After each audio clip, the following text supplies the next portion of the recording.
Sadaf, Yes, sir. For my ये मैं सोच रहा हूँ फार्मिंग शुरू कर दूं। हाँ, मड्रिड जाके फार्मिंग, ये ऐसा नहीं, नेक ख्याल कहाँ से आया? अरे उस फील्ड में बहुत स्कोप है। आए हाय। So आए to save you from further bad agriculture PJ, humor. that was really PJ. Poor joke. Yeah, terrible. that's That's what we both are popular But for. y'all are all that's what you guys are all about, huh?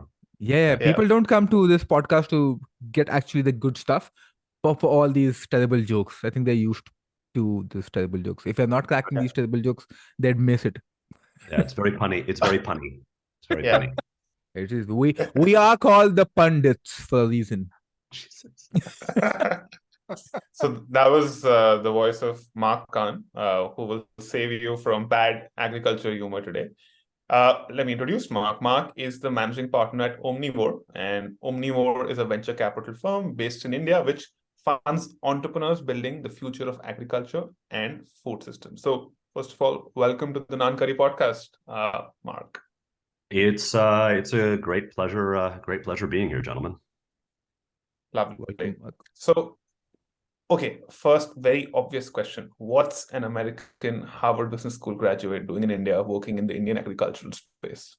Man, it's a long story. I think I originally was going to come for 5 years, and that was like back in 2007. And but my and then now it's been like 15, 16 years and most of my career. What's ironic is I think I've worked in America in my entire career 4 years, and I've worked in India for like 16. So life is ironic. I originally started coming to India when I was quite young, like as a teenager, college years, as a backpacker, and sort of lifelong Indophile. I grew up in a Desi immigrant neighborhood in Houston, and so I was surrounded by, and I was good at maths, and I was surrounded by Indian kids growing up, and really wanted to see the country, and started doing so, and fell in love with it, and but didn't necessarily think I would ever work here. And then when I was at Harvard, I got a chance to do projects in India, actually with the agri division of ITC. So that was kind of my first experience working for Shiv Kumar, who was the kind of leader, or still is the leader of that business in some ways. And then a couple of years after HBS, I had an opportunity to move to India, to move to Bombay, and help work on the turnaround, because at the time it was distressed, of Godrej Agrovet, the agri division of Godrej. And I was there for about 5 years, and there was a great turnaround, and originally launched Omnivore while I was there as sort of the first agri-focused VC in India. And now we're the oldest, largest, and most active agri-food investor in India. We raised our We raised our second fund in 2018-19, just finishing deploying that now, and we'll be announcing the first close of our third fund soon, probably next month. So but in the process, yeah, I'm this weird Farang who's been part of this ecosystem for literally ever. Like it used to warrant comment, and now I've been part of it for so long that I feel like I'm just part of the furniture. So yeah, that is how I found myself here, but it's been the most interesting thing I could have done with my life. So I know there are lots of people that sort of sit there in their midlife crises being like, well, I wish I was doing more for X, or I wish I had done Y. And my general reaction is like, I regret nothing. This was the right thing to do. And I've learned a lot. I've gotten to contribute a lot, and it's been awesome. And the team that we've built at Omnivore is second to none. That's really that, and the companies that we've backed are fantastic. So I'm pretty happy. Interesting. I just have one thing, because you mentioned that you are this best decision, and you've been around since forever, if I can use that word. 7 or 8, yeah. You also have mentioned that Gulsharan Das was an influence on you. He has a great impact on you. Archit and I, we both worked at this think tank called Center for Civil Society. And Sure. there he was chairperson, and we both have learned a lot from him. And what and of course he has left a lot of impact on us. But I wonder, and because he has written so many books, right? I wonder that what kind of a insight that you learned from him, from his books, or by directly interacting with him, or in any other which ways. Oh no, I mean, let's be clear. I've never met the guy. Okay. But you know, his you know, I guess, what was it? India Unbound? Yeah. Yeah. Was I mean, basically a revelation for me.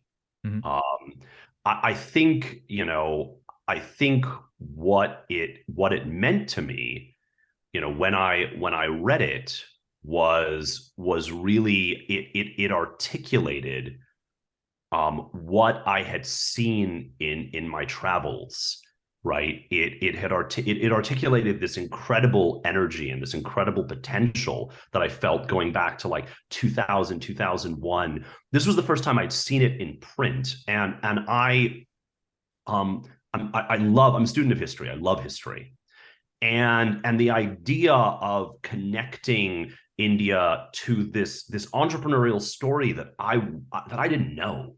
Okay. And that, you know, that it had such a history going back, you know, for such a long time, and all of these kind of heroes of the pre-liberalization era, or even, you know, entrepreneurs in the colonial era, was just, it was the first book that connected the dots for me. And I say this, I sort of jokingly call myself a child of the Brick Report, which is probably incredibly dated, and only folks like my age in their mid-40s kind of understand what the hell I'm talking about. The Brick Report was this report that came out in 2004 that Goldman Sachs wrote. And now in 2023, it just sounds insane. It was like, so BRIC stood for Brazil, Russia, India, China. And anyone today is like, huh? These countries have nothing to do with each other.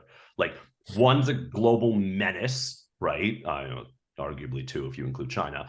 But you know, Russia's kind of a global menace, and then there's China, which has, you know, basically almost a developed country at this point, and then Brazil. Why would that be there? In India? But the notion in 2004 was the idea that these were all like the big emerging markets in the world. And Goldman drops this report, and it was, you know, it was definitely, it reverberated. So if you chat with people of that era, there are all of these people that got into emerging markets because there was this belief at the time, right? The only way I can describe it was like emerging markets to 2004 was like crypto to 2020 and 2021, right? That like, this is the future, right? During the financial crisis, and that was accentuated during the financial crisis because the West collapsed, right? And I remember this joke, like vintage 2008 old ass joke of like, Shanghai, Mumbai, Dubai, or goodbye. Okay, like totally different.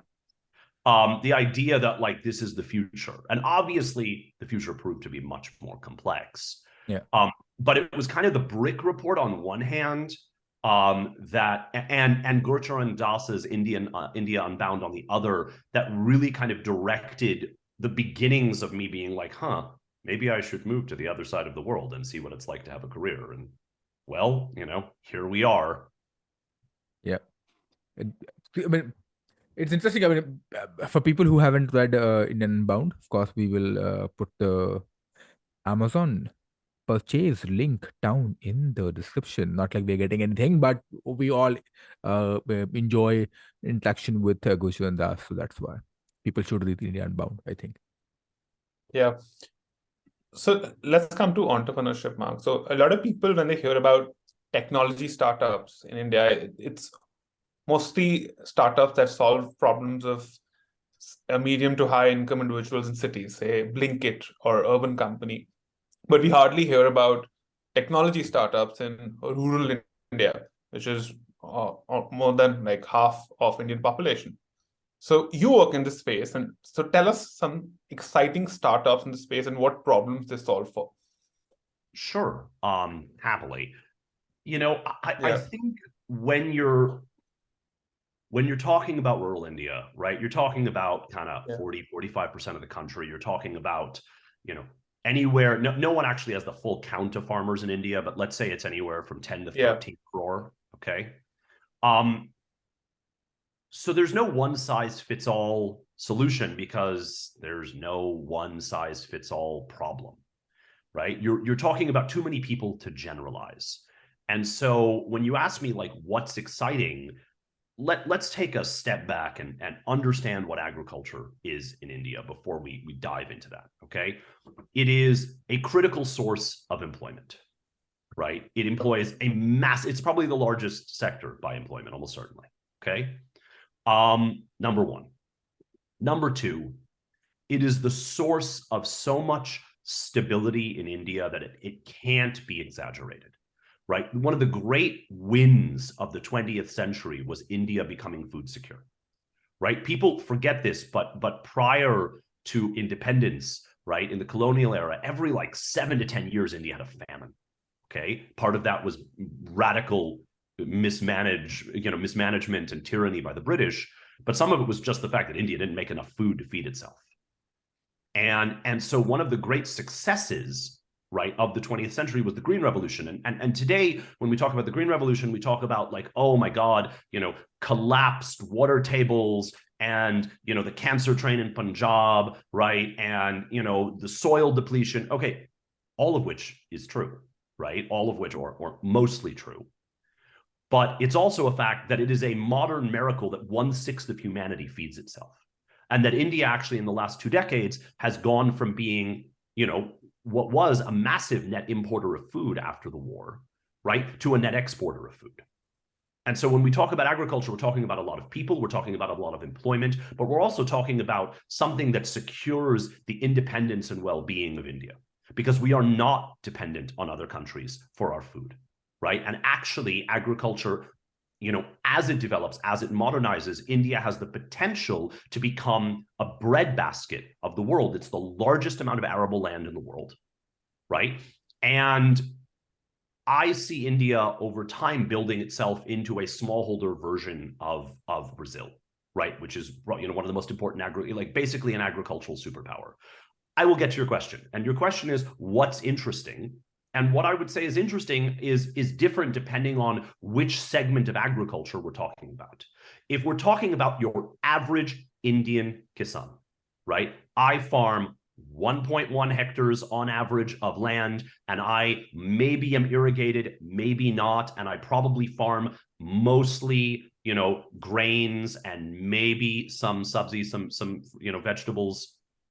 Then I think the thing that's most interesting in our ecosystem are the platforms that are being built for those average farmers, right? That are essentially building an organizational and informational layer over those average farmers and connecting them for inputs, finance, right, and markets, that are moving them away from the clutches of the money lender, the Artia, right, the village banya, right, the low-grade inputs dealer, and moving them into a world where they make more money, where they get better, cheaper inputs and receive more from their crops than they'll get from their local mandi, and get financed formally instead of informally, and get good advisory, right? And probably our biggest investment there is in Dehat, right? In what is now the largest farmer platform in India. That's really exciting. But there's other stuff that's exciting too, right? We are huge believers in deep tech. The thing about deep tech in India is a lot of it focuses on the top 20% of Indian farmers. That's still, 25 million farmers, right? Like 2 crore or so, 2.5 crore. But those are farmers that are probably in more profit generating segments of Indian agriculture, right? You need to think about things in terms of profit pools. There are certain profit pools that are good, and some that aren't as good. If you have 2 hectares of bananas versus 2 hectares of mung dal, your life is completely different. 2 hectares of bananas, right? You're minting a few lakh every year. 2 hectares of mung dal, you're just getting by. Right. So when we talk about deep tech in an Indian context, a lot of that is going to focus on the profit pools that per hectare make more money. And so a great example there is a company called Fasal, makes a really low cost farm device that essentially is a sensor that monitors your fields, but it's for horticulture farmers. It's not for the bottom. It's not for the average Indian farmer. It's not for, right, it's not for, 1 biga of land in Jharkhand, right? This is for a farmer growing grapes in Nasik, right? Or pomegranates in Sangli, right? These are for more, or apples in Himachal. These are more progressive horticulture farmers, but this is a game-changing technology for them that cuts their pesticide usage, their water usage, and helps them make more profits per hectare. We're excited about things like robotics and drones and satellites, and we've made really interesting bets. A great example is Tartan Sense, building the lowest cost farm robot in the world. Offices are on CMH Road in Bangalore, in the heart of Indranagar, and it's really interesting what they're building. They're building, right, a robotic stack that goes over a self-propelled sprayer, and that makes that sprayer smart, so it can pinpoint target weeds and other pests, right, and uses precision sprayers to go at them, and again radically cuts down the amount of pesticide being used in farming. And then we're also excited about agri-food life sciences, right? That's one of the things that we talk about a lot these days, because so much of innovation in India is all about digital, but there's this whole other set of disciplines, biochemistry, right? Chemical engineering, biotech, that are underinvested in an Indian context, and we're trying to change that. We have an initiative called Omnix Bio that's working on that. But we've backed some amazing startups that are working on true scientific innovation, right, at the cutting edge of biological sciences, of synthetic biology, right? So we've got Bioprime, right, in terms of crop inputs. We've got Loopworm that we've invested in, which is trying to take insect cultivation and bioprocessing and build out insect value chains that get turned into value-added ingredients and nutrients. And so there's a lot of cool stuff out there. So, there are 2 sort of follow-ups. One Sure. that I have, one that Archit has. I think both of us have similar kind of follow-up. I'm curious because traditionally farmers are supposed to be using the traditional methods of farming, right? Now, what I want to understand is that when you are trying to convert, so to speak, or make them use certain kinds of certain ways of growing, or even including, for example, when you mentioned about bananas versus dal, right? How is it difficult? Is it not so much? There must be a lot of different taboos that you are facing. If you think about the whole during the British time, when the idea came, like indigo farming versus non-indigo farming, the khari and rabi crops and all that, what makes cash crop versus normal, right? So there's so much of things. It's not, for a listener or somebody like me who is completely unaware of these things, of course, this is very difficult, I believe, for people who are into agri space. How do you convert people? How do you understand the market in that space? So basically, let's take a giant step back. Yes. So when we're talking about let's say Fasal, for example, Fasal is not switching the crops that farmers grow. Fasal's going to a farmer growing mangoes, or growing Mosambi, or growing apples, or lychee, or guava, Peru, right? Like anar, and going and saying, hey, buy my device. I will help lower your cost of cultivation, reduce the amount of water and pesticides you have to use, and I'll help you with the market linkage so you can make more money. That is there are very, very, very few portfolio companies that are trying to change the crop that a farmer grows. one of the only ones is Dehat. And that's because Dehat, because it has so many people buying B2B from it, can go to a farmer and say, this season you should grow this. But that is very, very hard to do, requires a tremendous amount of trust. And it's not actually that common in Indian agriculture, Indian agritech. Changing crop patterns is hard, right? Super hard. Think about for how many years people have been saying in Punjab that people need to grow more mustard, they need to grow more maize, and they need to grow less rice and less wheat, right? Less, essentially MSP crops, okay? Yeah. FCI crops, Food Corporation of India. But it's really hard to shift hectarage.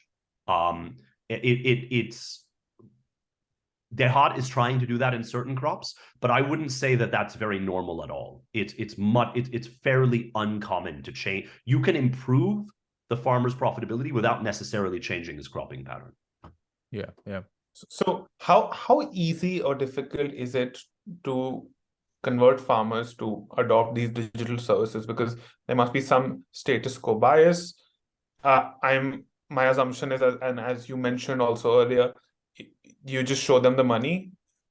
What are the methods that these startups use to convince farmers? So I think many of them start with market linkages, because that's a good way. The farmer will say, please don't give me gyan, okay? Like, help me make more money, then maybe I'll listen to you. And so I think the great success of Dehat in its early days was not to give advisory gyan. It was literally to be like, how much you getting for that? Cool, I'll give you more. I'll help you get more. I'll help you make 2 rupees per kilo more, 5 rupees per kilo more, okay? And that was a game changer for many, many, many companies. I think if everyone needs to understand that farmers are micro entrepreneurs, okay? They're not to be pitied, right? They are micro entrepreneurs who are trying to who are part of a historic and ancient profession, right? Who are trying to make more money with the resources they have. And if you can figure out the low-hanging fruit of helping them make more money, then they will start to listen to you. And once they start to listen to you, then you can change other things. Then you can change, right, the inputs they use, the way they finance it, right, the way they think about, the approach to farm machinery, right? But the easiest way to get a farmer to listen to you is to pay them more, and then start giving your gyan.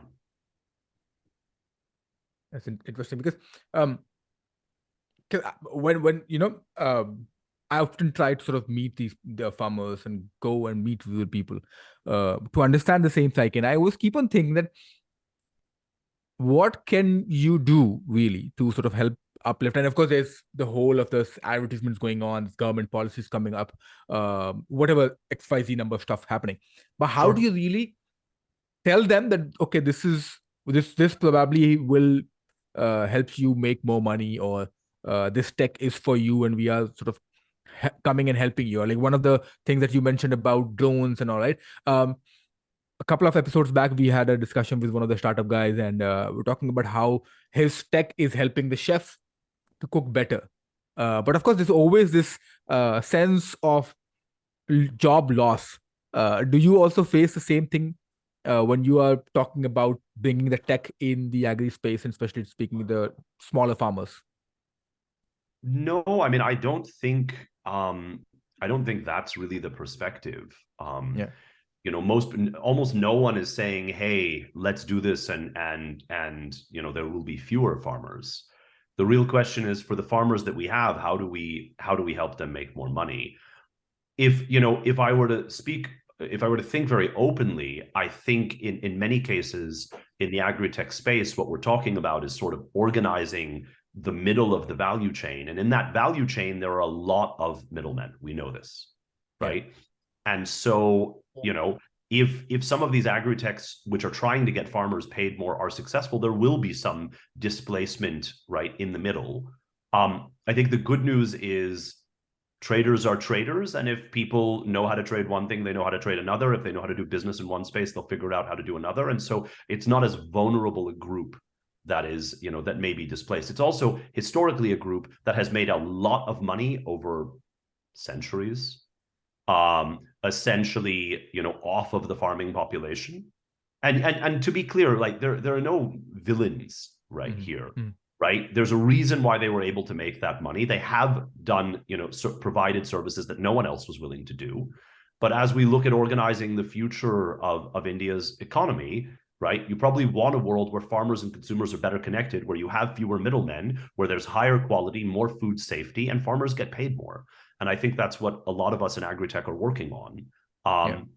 But yeah, there will be a status quo that is disrupted. And I think the goal, I think the truth is that population that's being disrupted is resilient enough that it will not be too badly hurt in the process. And that I would rather see farmers do better than a continuation or perpetuation of that status quo. Interesting. In fact, I was just, before we came to this podcast, Archit and I like to do the world may call it stalking, but we call it social research. Oh God, what did I say, when and where? One of the articles that was mentioned and quoted to you as well, where you mentioned about it, that India, in Indian agri startup are only scratching the surface. Now, to me, I mean, it's not a big or small statement. I just couldn't decipher what this exactly mean. So could you help me understand what does this mean of scratching the surface? Scratching the field in this case. Yeah, I mean, I think what it means is that we're really looking at how we think about building a pillar of the Indian economy, a pillar that for a long time has been seen as a crutch. Okay. For everyone, this is the thing that always drives me crazy with journalists. Some are very good in rural, let's be clear, but a lot of them, they are trapped in a poverty mindset with respect to agriculture. All farmers are poor. Really? Yeah. Cool. Let's go to Guntur. Let me show you those farmers. Okay. I'll take you to aquaculture farmers in Andhra. They're richer than you are, I promise you. Okay. Go see some, there are these notions that are very stuck, right, in the discourse, if you will. And I think one of the great ways to think about problems is to invert them. What if your greatest problem is your greatest strength, right? What if, it's like, to use a pop culture analogy, like what if agriculture is like the daredevil, right, of the Indian economy, right? Yeah, everyone's like, oh my God, that dude's blind. And it's like, yeah, but he's got some other things that work real well, okay? And just from that perspective, okay, cool. So agriculture has all of these challenges, right? But it's also the building blocks of a bioeconomy, right? It's also potentially how India puts itself on the cutting edge of addressing the challenge of climate. It's when we think about mass employment, right? Everyone's always like, well, we have the demographic dividend, but it could be the demographic threat. Well, what sector do you think is actually going to be able to employ all these people, right? And for example, sorry, I don't know how, blue my language can be on a podcast. All in. Okay, cool. But when I think about, right, India 100 years from now, right, I think about a country that potentially can feed the world. I think about a country where we finally realized, I know this is a freaking loaded word, the Gandhian vision, right? Not necessarily of everyone living in villages, because nobody wants that, or very few people want that. But the idea of a much more balanced development across the country, right? Where it's not that all young people want to live in the same 5 or 6 metros. Okay, where we have stronger second and third tier cities that are built around agriculture, that are built around the processing, exporting, and value addition, and the bioeconomy that comes from agriculture. Again, where we Murdoch the shit out of this. Sorry, I can get pretty nerdy sometimes. Yeah. So that's kind of what I mean by scratching the surface. Yeah, that makes sense. So you mentioned farmers are micro entrepreneurs, and that makes complete sense to me. But for these micro entrepreneurs to realize their full potential, which is, as you said, in say 100 years, feed the entire world, what sort of agricultural reforms do you think need to be brought in? Oh man, that is a loaded ass question, my friend. Yeah. I'll tell you the two that I want. Okay. Rather than I never ever want to rehash the 2020-21 ag laws ever again. I was asked a million questions as they were happening. I was interviewed a million times after they were rolled back. Everyone was like, oh my God, what is the future of Agritech? I'm like, these laws were literally like on the books for 3 weeks before they were halted by the Supreme Court. Like there was no pain because there was no gain. But if you really ask me, there are, I think, 2 macro changes that I would like to see from a policy perspective. And by the way, I'm going to be asked like we're getting these articles now on the budget, and we're asked always, give us your budget wish list, which I hate. And we'll say like more normal platitudes here. Like I gotta ask for stuff I think I can get. But if you're talking about what do I want 2 big changes.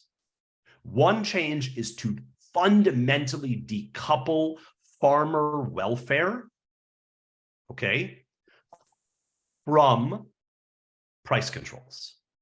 Right now, the government of India delivers farmer welfare by subsidizing inputs and inflating outputs, okay? It subsidizes fertilizer, okay? And then using the MSP mechanism, let's be clear, not all farmers benefit from this. It inflates the prices of certain outputs.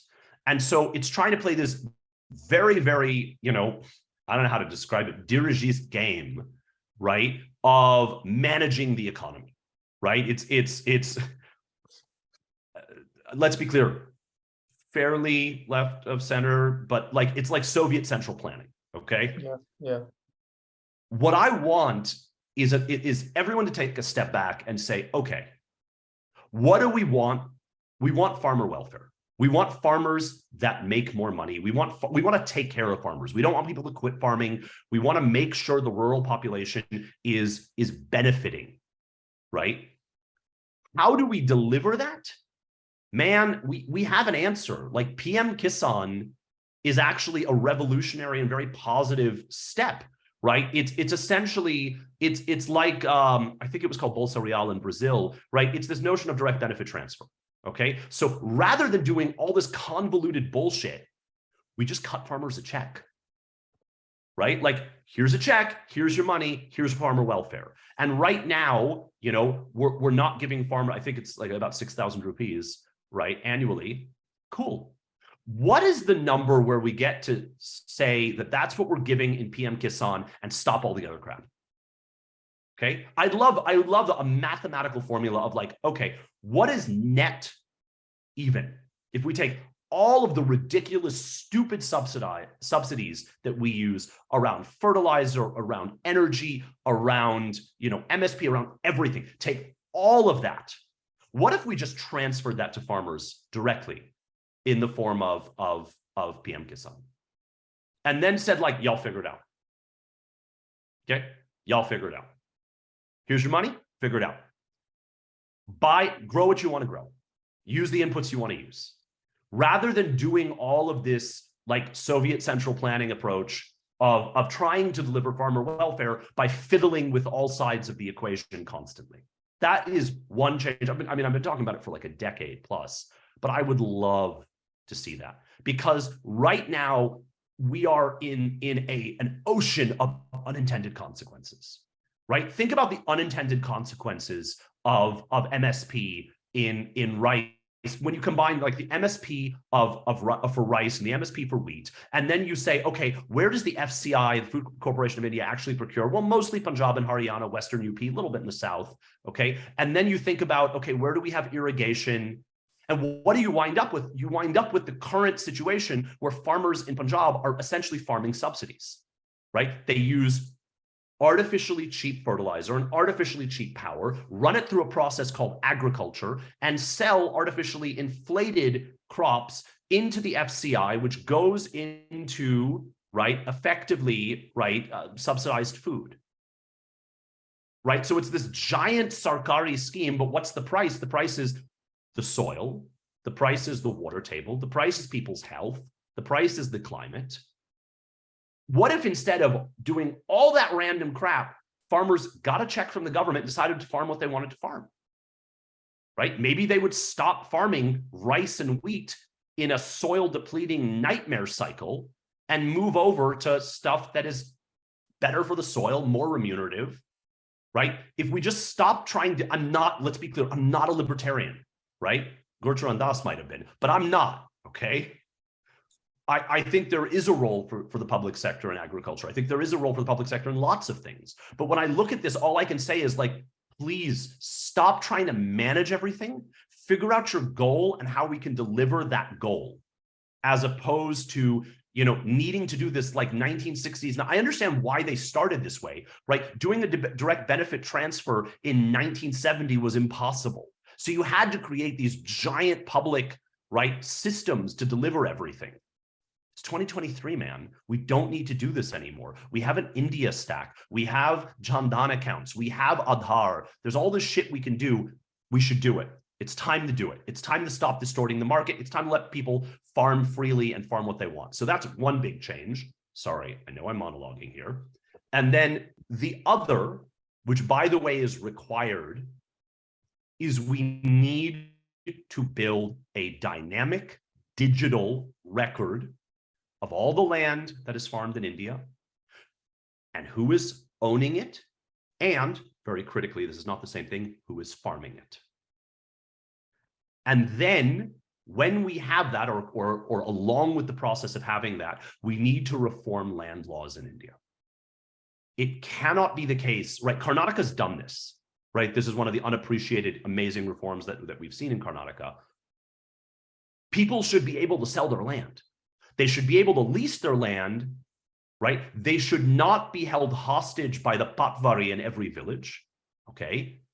Land should be like, you should be able to sell your land the same way that you're able to sell securities, the same way that you can buy, like we buy and sell property all the time in India. We buy and sell real estate all the time in India. You don't need to have, right, all of these laws that limit and restrict, you know, someone buying and selling what's theirs and leasing what's theirs and allowing someone else to manage it. And right now there's right, all of this uncertainty, which is created by the lack of clear title, digitally clear ownership, good records. All of that needs to happen, but you also have to have this legal reform around land.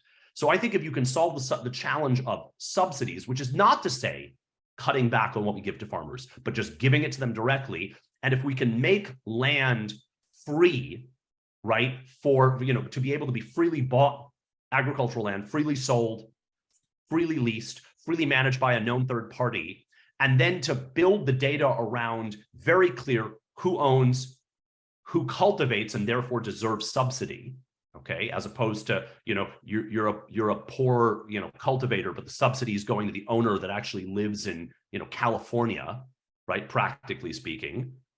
A lot that is wrong with the system would get fixed.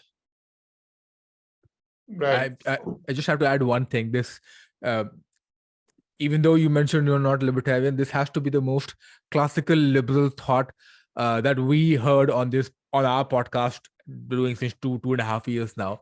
At least a little hidden. Apart from what we say. Oh man, it makes me. I'm like, in an American context, I'm a Democrat. Okay, pretty openly one. Yeah. So saying this libertarian stuff is not really my jam under normal circumstances. But that's how the classical liberals are, like, somewhere, you know, they gel up everywhere possible. I think the pseudo economist in me and the actual economist in Archit, and like the nerds in us, I can also speak on behalf of Archit, the nerds in both of us just jumping out of joy that, oh, that's so, that all these ideas are, we have heard, we have grown up, so to speak, literally talking about. Archit and I have talked about these ideas while working at the think tank. Of as course, well. yeah. But I love listening to the ideas. I have two follow-ups. One on universal farmer income. Yep. So I think it's great. I think it's great to put choice in the hands of farmers and to see them as adults who know who have more local knowledge than the government. But Yep. one unintended consequence I can think of is, wouldn't that incentivize more people to become or to like fake register as farmers because you're getting free money, which is the a criticism of universal basic income everywhere. Sure. Yeah. I think, again, that's where the first point links to the second, is you have to very, very clearly be able to show, right, who owns land and then who is cultivating that land. Right. And I think if you do that, like, sure, is there unintended consequence? Is there some risk of some de minimis amount of people trying to do that? Sure. Every scheme in India gets gamed. Okay. Absolutely. Every single one without fail. But I think if we build very clear data about who owns, who cultivates, then the amount of waste, fraud, and abuse that's going to happen there is infinitesimally smaller than the current giant, PSU enterprises, right? Yeah. I mean, just think for a second about like the status quo, right?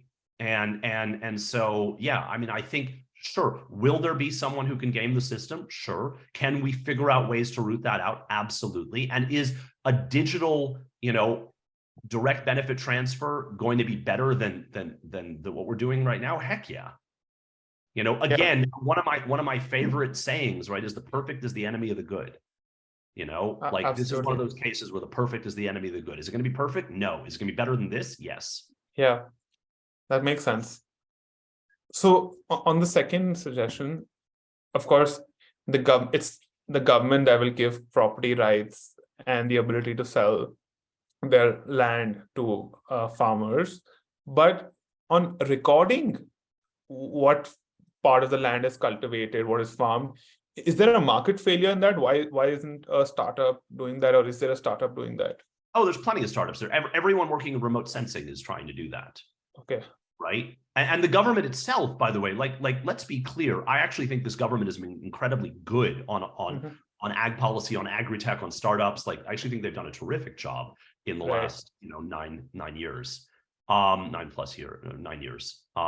But broadly speaking, no, you can absolutely use satellite data. You can use drones. There's all sorts of ways to figure out who's actually farming something and who's not. So, and that's getting easier by the day. But, why wasn't that done in the past? Because those technologies are all fairly new. Yeah.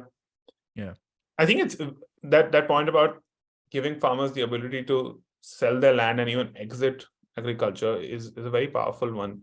And I can think of it being done probably in Gurgaon. A lot of farmers sold their land to real estate legitimately. I don't know, I'm not an expert on that, but it made a lot of them very rich. No, but let me make an important point here. Yeah. I actually care less about the buying and the selling of the land. I care much more about the freedom to lease and the freedom to allow, because I actually think, kind of going to your point, like, can you imagine how awful it must be to be like, a Gurgaon farmer that sold in 1991, you had like 3 hectares and now what's like phase 1, how insane that must be, that this place where you used to farm is now worth tens of crores, right? Can't imagine. I think in general in India, farmers have realized that urbanization is generally coming. I mean, unless you're just in the back of beyond. And hence selling your land doesn't make sense. And I think that's a good thing. I think the challenge with the current laws is that it's really hard to lease your land securely, right? To say, I'm Farmer Balram, okay, and there's Farmer Vijay over there, and I want to lease my land to Vijay, but I don't want Vijay to steal my land. right? Yeah. And there's all of this fear, right, that goes on because all it takes is one corrupt person in a land department or a patwari or whatever, and then all of a sudden that land's Vijay's, and by the way, he's farming it, right? And so you've got this problem where people, right, are stuck managing their land, even though they don't necessarily want to in some cases, right? So you wind up with this thing where like the dumbest kid in the family gets stuck into farming because otherwise the neighbors could steal the land. And so, you know, the kid with the least promise, right? And so in practice, what you want is you want people to be able to live wherever they want. They can continue owning their land. They can continue, right, holding on to the optionality associated with urbanization, the Gurgaon dream, if you will. Okay? Yeah. Right? But allowing them to monetize that asset, right? But the problem is you have to then start from the notion that land is an asset. And people would rather think of farmers as everyone is poor as opposed to the largest group of asset owners in the country. Yeah. Right? That's like a super big paradigm shift. That's like really hard for people to process because they're always stuck in this poverty paradigm. Yeah. Yeah. I am convinced with the idea. I just want to be a sort of a devil's advocate here. When you mentioned about, right, that farmers having choice of what they want to grow and what they don't want to grow, etc., etc. A little while back, I don't know the exact word, but this is what I think you said. Now, what I'm curious at is like when there's a planned system, right? You have an annual consumption of wheat and rice, let's say, of let's say 10 kg is annual sort of consumption. But somebody what you mentioned was Soviet Union style, somebody is looking at it saying, oh, 10 kg is required and hence farmers must grow 10 kgs. But as on an individual level, when you're not seeing all these things, how will you be able to manage or grow 10 kg, which is required by your country? I don't know, man, because there's demand. Like, how do we, you know, how does the you know, the halwai decide how much to produce, right? Yeah. How many parts of the economy do we operate without that sort of central planning? Yeah. Right. I think, you know, it's not that everyone immediately at the beginning of the year is going to be like, I have no idea what to do. People are going to grow what they initially grew. And then they're going to respond to market signals, right? And then they're going to think about, okay, if I'm not certain, the reason why the FCI, why MSPs are so popular is it stops the marketing function. You don't have to think about who to sell to. You know who you're going to sell to, okay? Yeah. But if you then have to think about market signals, you'll grow differently. By the way, like the other point that's very valid here is only about 6 to 8% of Indian farmers benefit from MSP. Yeah. Right? So like I always, you know, I thought it was really funny during the farmer protests where everyone's like, no, we all want this. It's like, none of y'all get this. Like it was a small group of people that benefit from this that sort of whipped everyone up into a fury as if everyone benefits, which they don't. Right?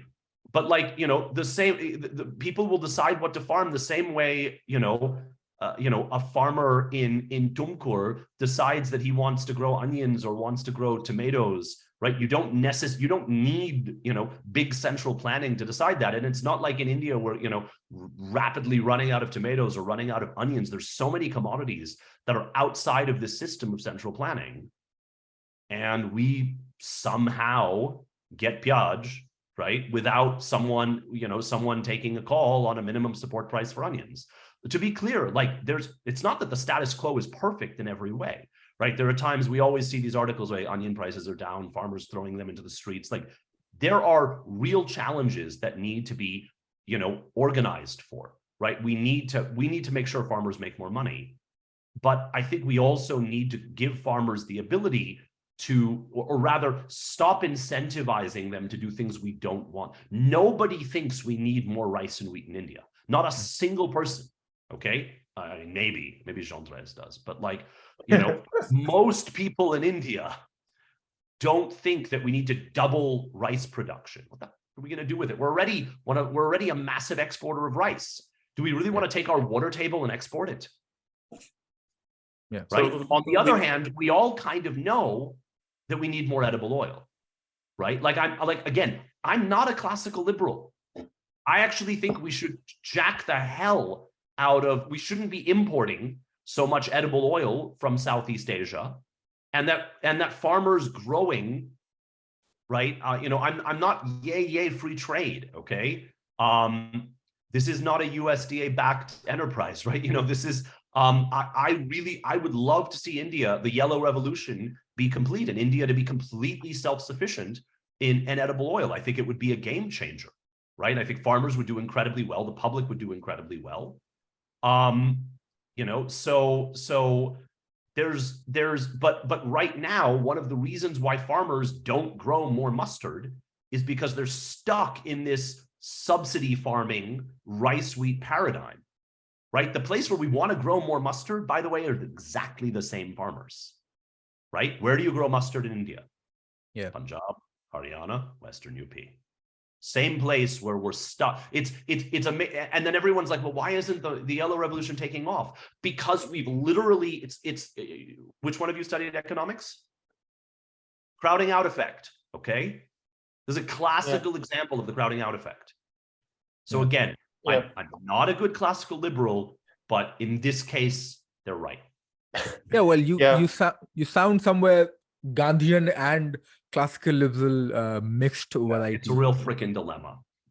We have an entire episode on wheat where we talk about this, where we talk about how overproduction of wheat in India has nudged us to overconsume it as well, and it's so easily available, it's in everything, and that we should also consume other food grains, ancient old food grains like millets, for example. So I agree with that. Yeah. But millets is like the ultimate, in like eat your vegetables, right? It's one of those things, like everyone says they want to consume more millets. No one actually wants to. I love jolada roti, like jowar ki roti. I love bajra ki roti, but like I can see why lots of young kids don't. Okay, it's kind of an adult taste. And then there's some things that there's some like minor millets and stuff where it's like some of the stuff, the millets thing, I would love to see it happen. It's also something that literally people have been talking about for 20 years as consumption has steadily gone down. Yeah. I think, it's just one of those times where what I would rather see, as opposed to like, hey, how can we trade one carb for another, right? Is rather like, how can we eat more fruits and vegetables, and how can we eat more protein? Right, which is actually dietarily where we kind of need to go to, right? Like I say this as a Gora who like has to, who's in this world, right? And like the one thing I can't handle the carbs at the level that they are consumed, right? Like I gain weight like when I first moved to India, I gained a ton of weight, and I didn't get it until it was like, wait, I'm like literally consuming twice or 2 or 3 times the amount of carbs that my body needs and wants, right? I'm totally with you. If I eat even roti or bread, I get fat. So but Sadaf can take it. Sadaf's lucky. Some people are like, man, rice meal, like I'm good. But no, I mean, I think I think rather than trying to like win this war of like, okay, maida is bad, but atta is good, but jowar is better. It's like actually just like, please eat more dal, fruits, vegetables, dahi. Okay, eat more eggs, right? Like that. I would rather than having those discussions about how we shift the carb balance, I think it's much more important to be like, actually, like eat protein, eat fruits and vegetables. So I want to bring the discussion to one from the policy space, and of course, as the reason of also asking that question, because often we. And again, speaking on both Archit's behalf as well, is that we often get this thing, but we need central planning. So that's the reason why I asked that question. Anyway, coming back to the food aspect of it from the policy, is that, in the modern times, in the times that we are living, there's a surge of slow things. So be it slow cooking, slow fashion, and slow everything, right? What that leads is this traditional aspects or revival of all the old and traditional food ingredient, fashion, and so on and so forth, right? I was a part of a research project, and we were trying to revive one of the rice in UP. We were growing in Rampur, and the rice was called Tilak Chandan, which had its own aroma. How was the Agritech also, or is there Agritech that you are associated with, who's trying to sort of revive all these older, lost or dead ingredients, which used to be back in days, much healthier, much better, perhaps? What I would say is I think Agritech is mostly focused on things like farmer incomes, but Agritech is not wedded to industrial agriculture. It's like quite the opposite. I actually think it moves in a very different direction, right? Industrial agriculture, this like one size fits all, we should all use, all should grow the same variety, mass production. I think because Agritech fundamentally looks at this idea of bridging the farmer and the consumer, it opens up the possibility that if the consumer wants something, the farmer can grow it, right? If the consumer wants, right, landrace varieties of, heirloom tomatoes that are really good and like, rasam, cool, let's make that happen. If there's a market, the stronger the markets we have, the more that kind of feedback can go to farmers, right? And then if there is this massive consumer demand for ruggy, then farmers will start feeling that, right? Part of this goal of building this information layer, this organization layer over hyper fragmented, right, Indian farming is so that those market signals start working and that they're not, disintermediated by traders that don't see them or don't believe them, right? Which is our status quo. I'm a huge believer. There's lots of food stuff that I don't fuck with, that I'm not remotely interested in, okay? Or that I think is fundamentally misguided, right? I like the last time I did a IVM podcast, it was talking about how, I'm not a big alt protein guy. Like, I think there's a niche use case in an Indian context, but it's not like the be all end all. It's not the future. I think it's actually quite useful in the States, right? I think in the States, we have a massive amount of cattle being turned into low grade hamburger, right? That with an insane carbon footprint. I think that's pretty dumb. But when people take the same kind of Videshi mindset and copy paste it in an Indian context, right? Yeah. And then are like, we should stop goats. No, man, no. Yeah. We should not stop small Rajasthani landless mutton shepherds. No, dude, I'm sorry. That's, it's like that Gen Z line, like, we are not the same. Like, that's not the same. Okay.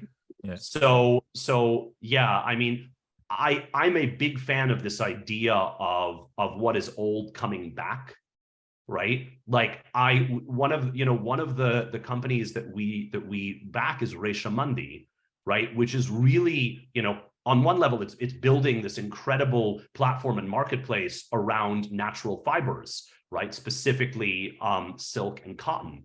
On the other hand, it's a bunch of people that fundamentally believe that, like, desi kapre matters, okay? That we should be wearing khadi, right? Khadi,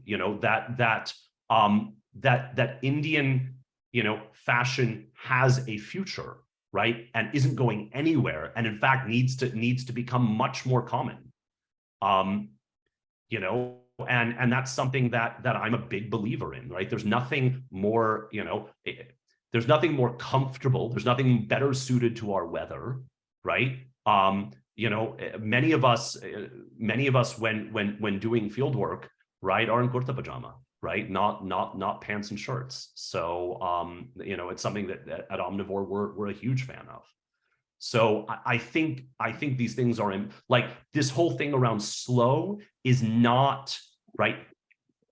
Takeaway is this: Agritech is not industrial agriculture. It doesn't want to be industrial agriculture. In many cases, it's at war with industrial agriculture. Yeah, but what you're mentioning, and that's the follow-up, is it becomes like a chicken egg kind of a argument, right? Whether when you talk about demand, do you see how would you push that demand? Like, for example, in case of khadi, the khadi products, a company wants to push the khadi, and that's why perhaps the demand also getting created, or like what you mentioned about the information center. I mean, I think demand is always pulled, right? Yeah. You can educate, Yeah. you can pilot, but demand is always a pull thing, right? Yeah. But sometimes to an amazing effect, right? Like if you think one of the great agricultural success stories in India, right, is the NECC, right? There was a generation of people with pure veg parents who grew up eating eggs because of the success of the NECC in the 80s. Thanks to Sachin Tendulkar. Yeah, no, I mean, one of the also, reasons. Yeah. Absolutely. Okay. Yeah. Who, whose parents went, okay, I'm pure veg, but like, this is kind of making sense. Right. Yeah. And I, I'm a huge believer in eggs, in the poultry economy, right? In the idea that eggs are kind of the perfect food in a lot of ways. Yeah. Yeah. Right. So I don't think you can push these things. You can pilot and then create pull. But the more we have these platforms that directly connect farmers and consumers without all the shit in the middle, right? Yeah. The more that farmers can hear the consumer demand for things, right? And start producing accordingly, right? And so I think that's, I think that's quite good. And I'm excited. We are at Omnivore, we believe in slow food. We believe in slow clothing, right? It's not just, but we believe that technology can help facilitate that, right? There's this, kind of, I don't know, like there's this whole thing in sci-fi Afrofuturism. I guess this is like, Indofuturism, right? This melding of what is ancient and what is modern. Yeah. That's very interesting. We've had a lovely time chatting with you, but before we let you go, Mark, we have to know, you've traveled across India for work. You must have eaten across multiple states. What are some underrated, overrated, and favorite foods of yours? Sure. Yeah. So let me start by saying, I think the most overrated food in India is the samosa. Okay. I know part of me wants a carb wrapped in a carb, but specifically an aloo samosa. I think keema samosas are amazing, and I always want to eat them. Amen. I think underrated, overrated. Overrated are North Indian and Hyderabadi biryanis. Underrated are what I would say South Indian, like Dindigul kind of biryanis. Those are fantastic and much harder to get. Broadly underrated is the category of South Indian non-veg, which is basically my favorite thing to eat in the world.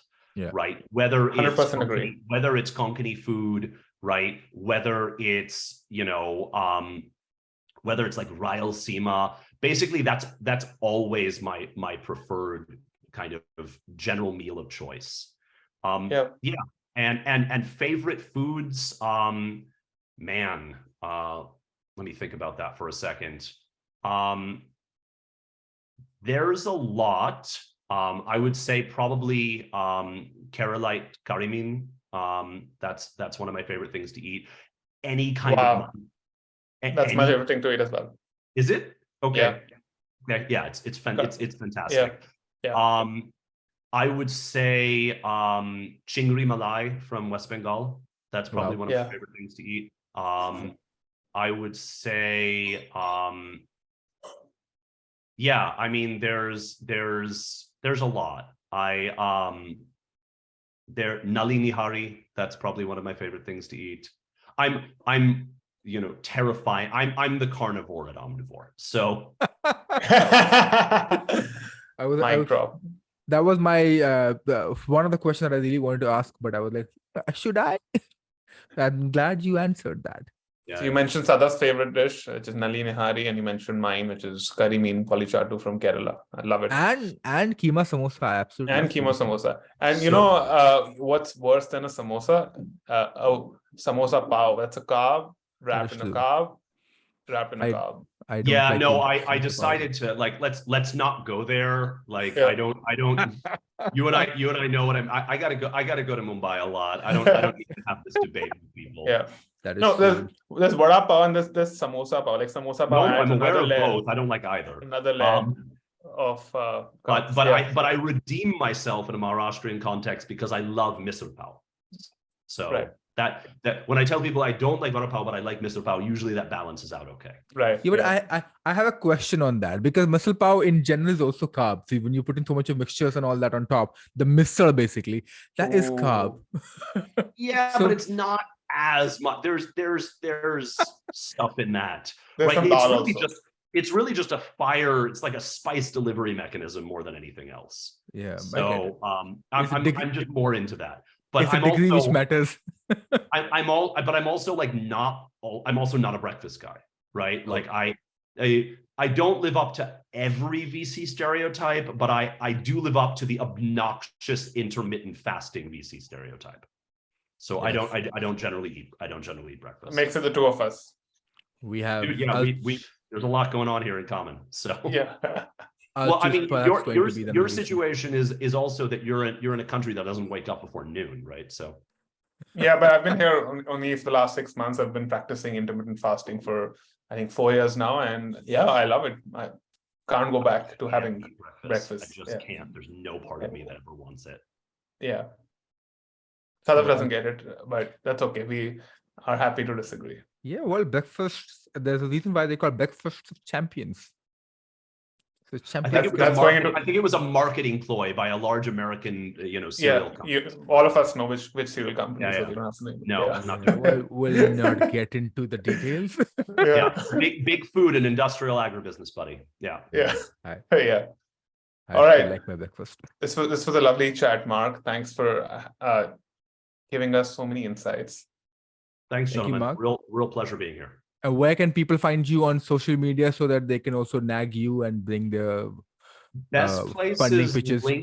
Best place is LinkedIn. I'm also just do LinkedIn. I keep a very, very quiet Twitter. I like to think rather than shout, so it's not my preferred platform. Yeah. Yeah. He only has 8 tweets on Twitter, so don't reach out to him on there. No, I have an auto delete, right? Oh, that's just LinkedIn is good. Get it. We'll put, of course, Just the hit me on LinkedIn link in this show note as well. On that happy end, let's karte hain दुकान बंद dukaan करते हैं. band. Cool. जी हाँ. Thank you, guys.